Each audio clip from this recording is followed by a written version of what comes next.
Hi, my name is MONETTE WHARTON, and I am a netball coach at the National Sports Council. I have been coaching for over 25 years, but officially 12 years at the National Sports Council. I started netball at the age of 6. I played for St. Philip Primary School, which was formerly St. Philip Girls. From there, I went on to LSC Secondary School. After leaving LSC, I played for a Church Village netball team, which eventually I became the coach, which just happened by accident because they wanted a coach and there was no one who wanted to pick up the mantle. So I did, and I have to say thanks to Miss Nadine because she saw what I was doing. Then she put me on. She asked me if I wanted to become an umpire. Why don't I umpire? So I then went on to umpire. So I'm a player, a coach, and I'm also an umpire. I am also a level 2 qualified coach. I also am qualified as a data entry operator.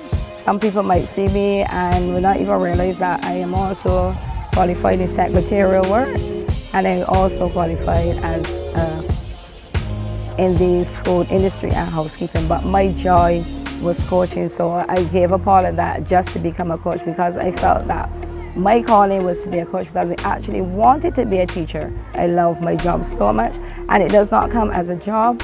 It comes as though I'm just there doing like a hobby, and I get up every morning just happy to get on to school to just see the students to do my job. During the time I coached the Church Village netball team, I've had the opportunity to coach persons such as Jaffia Lucas, who went on to represent Barbados at under 16 and under 21, Shanice Wharton, who also represented Barbados, and Shanika Wharton. That was one of the most exciting parts of my netball coaching career because I saw Shanika. I had Shanika from the inception as a netball coach, and then saw her through from juniors all the way up to senior level until she went on to play for UE Ballers. And right at present, she's the national goal shooter. I have also had the opportunity to coach schools such as Ellerton Primary, Blackman and Gollop, and the Grantley Prescott Memorial School. Those schools went on to win the championships. And the most exciting one was Ellerton School because I can remember on afternoons I would normally coach from 3 till 4, but on evenings, saying that I loved coaching so much, I would stay on till about 6 o'clock on the afternoons. Myself along with Miss Denny, and we would sit down on the coach, and we would not only just coach, we would take the children through mental skills. We would talk with them about different things, respect, whatever, and that meant so much to me. And the year when they won the competition, I mean, that was the one that really touched my heart to see that we went through so much with that school to get them to the point that where they were. And seeing persons such as Shanika Thomas, she also went on to play national senior team also. I had the opportunity to tour with the Central Bank of Barbados team. That was an exciting part of my life because never in my wildest dream would I have thought that I would have gotten the opportunity to even go with the team overseas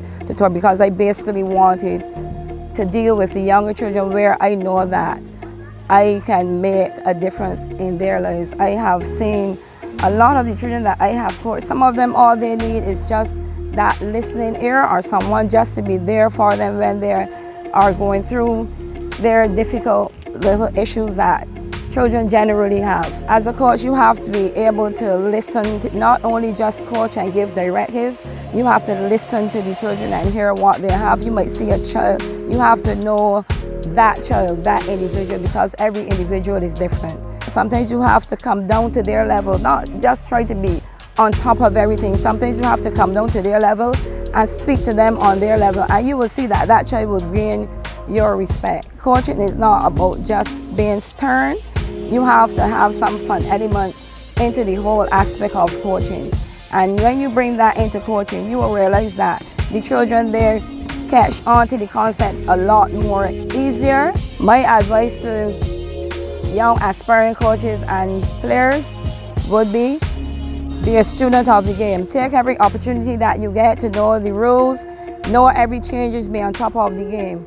Take every opportunity that you get, even if it be a tour with a team, even the opportunity to go away with a touring team, whatever opportunity you get, take it. And for the players, take every opportunity that you get. Even try to see if you can get as far as a scholarship, because there are scholarships out there.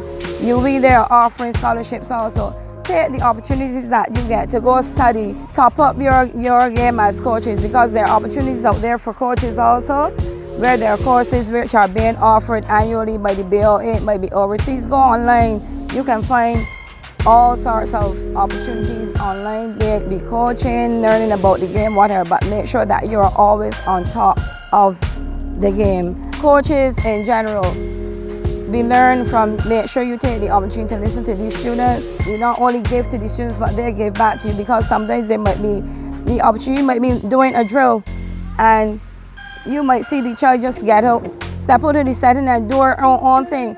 But you need to look at that individual, and sometimes you might realize that, hey, I can use this, because children sometimes break down what we are trying to manage. They can break it down in the simplest form. So we learn from the students the same way that they learn from us. So always have an open eye, listen to the students, watch them. Sometimes we might have to be harsh, but at the end of the day, when you're being harsh, try to do it with a smile so that that child does not feel as though you are punishing them or they're being left out of the whole situation. If I had one thing to change about my sport, I would love to see netball get the same respect that cricket gets. I would like to see netball have a more improved netball stadium, and at some point in time I would like to see that we have at least a board floor, because we have the gymnasium which have a board floor, but it's not accessible to every sport. So I would like to see the netball stadium improved, give us a wood floor, and I would feel really proud of it. If I had the money, of course I would change it. Thank you.